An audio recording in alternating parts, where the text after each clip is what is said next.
Hello అందరికీ welcome to my channel. ఇదంతా ఏమనుకుంటున్నారా, మేమైతే గుట్టకైతే వెళ్ళామని చెప్పాను కదా ఫ్రెండ్స్. అక్కడ నుంచి రిటర్న్ వచ్చేటప్పుడు అయితే అక్కడ చెరుకు తోటలు అయితే ఫుల్గా ఉండేసాయి. ఫస్ట్ అయితే చెరుకు అయితే తీసేసుకొని ఎంటర్ అయితే అయ్యాము. సిటీలోకి ఎంటర్ కాగానే అక్కడ ఒక రెస్టారెంట్ కనిపించింది, అరోమా రెస్టారెంట్. అక్కడ అయితే వెళ్ళేసాము. రెస్టారెంట్ లోపలికి అయితే వెళ్ళేసి ఇలా చూడండి, అంబియన్స్ అయితే ఇలా ఉంది. చాలా అంటే చాలా బాగుంది, పీస్ఫుల్గా అనిపించింది. మొత్తం అయితే వెదురు బొంగులతో అయితే సెట్ చేస్తున్నారు. ఇక్కడైతే సిట్టింగ్ ప్లేస్ అయితే చాలా అంటే చాలా బాగుంది. మేమైతే స్పెషల్ బిర్యానీ అయితే ఆర్డర్ తెప్పించుకొని అయితే ఫుల్గా అయితే ఎంజాయ్ చేసేసాము. తినొచ్చు, పర్లేదు, బాగానే ఉంది ఇక్కడ కూడా.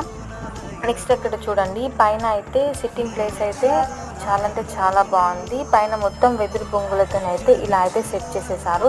చాలా పీస్ఫుల్గా చాలా బాగా అనిపించింది. లాస్ట్కి అయితే ఐస్ క్రీమ్తో అయితే ఎండ్ చేసేసాము. ఈ వీడియో నచ్చితే లైక్ చేయండి. Thank you.